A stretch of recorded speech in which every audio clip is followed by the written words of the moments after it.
บายดีตอนนี้อยู่กับรายการแอนเซอร์มีการถามตอบตอนนี้อยู่กับพิธีกรมิสวาจิมมี่ฟุ้งฟิ้งเนาะตอนนี้พวกเขาอยู่ที่เวียงจันทร์เซ็นเตอร์วันนี้พวกเขาจะมาถามคำถามกับคนที่มาเลาะมาซื้อเครื่องยูทีเวียงจันทร์เซ็นเตอร์นั่นเองก่อนเราจะไปถามคำถามกันนั้นอย่าลืมกดไลค์กด Subscribe และกดกระดิ่งทางช่อง YouTube King Out Variety เพื่อบ่พลาดคลิปใหม่ๆของพวกเราแต่ตอนนี้พวกเราไปถามกันเลยและตอนนี้เราก็อยู่กับผู้ที่เราจะถามโดยสองคนด้วยกันขออนุญาตถามชื่อหน่อยเด้อ ชื่อหนิงชื่อใหม่ อยากถามว่ามักมาลินอยู่เวียงจันทร์เซ็นเตอร์ตลอดบ่หรือว่ามาเป็นทิศเพิ่น 2 ทิศมาทีนึงโดนมาทีนึง เกิดมาที่นี่เนาะอยากถามว่าเวลาผู้หญิงกับผู้ชายอยู่นำกันสองคนเจ้ามักเฮ็ดหนึ่งกัน สลายวะมักบางคนแบบมุมหน้าหาก็มักจับแก้มหรือจะจับมือ กั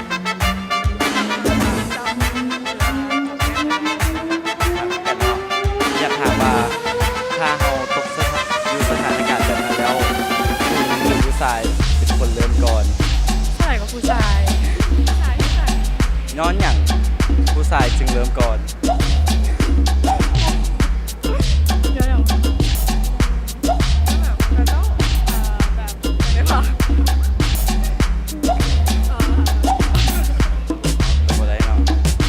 แล้วก็ขอขอบใจหลายๆที่มาตอบคำถามม่วนๆพวกเราวันนี้ก็ขอวางเฟซบุ๊กแน่ได้บ่เพื่อให้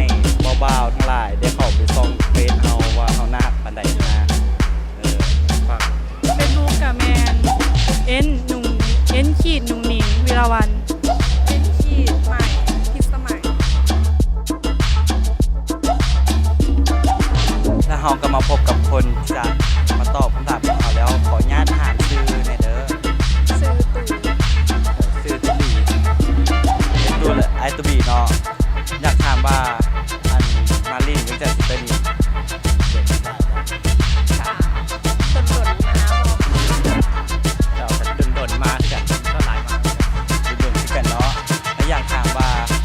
เวลาผู้หญิงกับผู้ชายยืนกัน2 ต่อ 2เจ้ามักเป็นกัน